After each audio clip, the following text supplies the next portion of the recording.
आज की इस ऐतिहासिक विश्लेषण में हम एक बहुत ही दिलचस्प और अहम दौर की बात करने वाले हैं। मौर्य साम्राज्य के पतन के बाद और लगभग 185 ईसा पूर्व में पुष्यमित्र शुंग द्वारा स्थापित शुंग वंश के उदय के बीच जो एक बड़ा बदलाव आया, आज हम उसी की गहराई में चलेंगे। ये प्राचीन भारतीय इतिहास का एक ऐसा टर्निंग पॉइंट है जहां सत्ता तो बदली ही, लेकिन साथ ही कई नीतियां भी पूरी तरह से बदल गईं। आज हम किन किन चीजों पर बात करेंगे?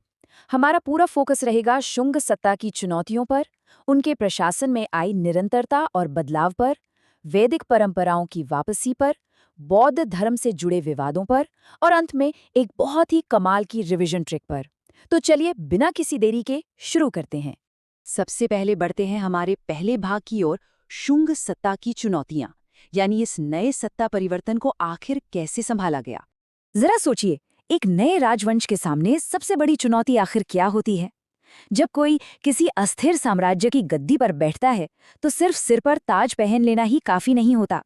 सबसे बड़ा सरदर्द होता है प्रशासन को व्यवस्थित रखना, कानून व्यवस्था को बिगड़ने न देना और इतने बड़े भूभाग पर अपनी मजबूत पकड़ बनाना। अब आते हैं दूसरे हिस्से पर, प्रशासन, निरंतरता और बदलाव। इतने विशाल साम्राज्य का प्रबंधन कैसे हुआ? देखिए, सिस्टम चाहे जो भी हो, शुंग शासन में राजा ही पूरी पावर का सुप्रीम बॉस बना रहा। सेना हो, कानून हो या कोई भी प्रशासनिक फैसला, अंतिम मोहर उसी की लगती थी। लेकिन एक अकेला इंसान इतने विशाल साम्राज्य का कोना कोना तो नहीं संभाल सकता ना। इसीलिए काम को आसान बनाने के लिए साम्राज्य को अलग अलग क्षेत्रों में बांटा गया और वहां स्थानीय अधिकारियों को नियुक्त किया गया ताकि व्यवस्था बनी रहे। अगर हम इसे पिछले मौर्य काल से तुलना करके देखें तो एक बहुत बड़ा अंतर साफ नजर आता है। मौर्य साम्राज्य में लगभग हर फैसला केंद्र से होता था, एकदम सख्त केंद्रीकरण। लेकिन शुंग काल में हालात थोड़े अलग थे। उन्होंने व्यवस्था को थोड़ा कम केंद्रीकृत रखा। स्थानीय अधिकारियों को अपने अपने इलाकों में फैसले लेने की थोड़ी आज़ादी दी गई। इससे फायदा ये हुआ कि केंद्र का बोझ कम हुआ और स्थानीय स्तर पर काम ज्यादा तेजी से होने लगा। अब बढ़ते हैं हमारे तीसरे और एग्जाम्स में सबसे ज्यादा पूछे जाने वाले टॉपिक पर, वैदिक परंपराओं का पुनरुत्थान, यानी धार्मिक नीति में जो बड़े बदलाव आए। पुष्यमित्र शुंग ने खुलकर ब्राह्मण धर्म का समर्थन किया। मौर्य काल के बाद ये एक बहुत ही बड़ा बदलाव था, मानो वैदिक परंपराओं का एक नया दौर वापस आ गया हो। यज्ञों और धार्मिक अनुष्ठानों को न केवल दोबारा शुरू किया गया, बल्कि राज्य की तरफ से उन्हें भरपूर प्रोत्साहन और सुरक्षा भी दी गई। और इस वैदिक वापसी का सबसे बड़ा उदाहरण था अश्वमेध यज्ञ। अब इसे केवल एक पूजा पाठ या धार्मिक अनुष्ठान समझने की भूल मत कीजिएगा। उस जमाने में ये अपना राजनीतिक दबदबा और सैन्य ताकत दिखाने का एक बहुत ही बड़ा और शक्तिशाली स्टेटमेंट था। दुनिया को ये बताने का एक खुला तरीका कि बॉस अब कौन है। चलिए अब आते हैं चौथे और शायद सबसे विवादित हिस्से पर, बौद्ध धर्म से जुड़े विवाद और ऐतिहासिक विरोधाभासों को समझना। इस युग से जुड़ा सबसे चर्चित सवाल यही है, क्या पुष्यमित्र शुंग वास्तव में बौद्ध धर्म का कट्टर विरोधी था? क्या उस समय सच में किसी धर्म विशेष को निशाना बनाया गया था?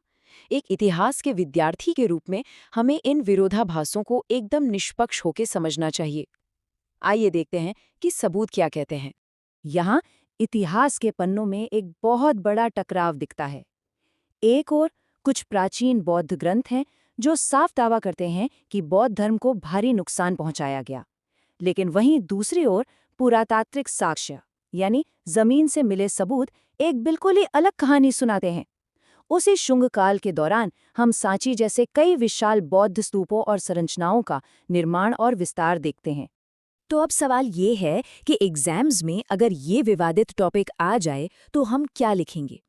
बिल्कुल सटीक और संतुलित निष्कर्ष ये है, पुष्यमित्र शुंग ब्राह्मण धर्म का प्रबल समर्थक जरूर था, लेकिन बौद्ध धर्म के विरोध की बात पर इतिहासकारों के बीच काफी गहरे मतभेद हैं।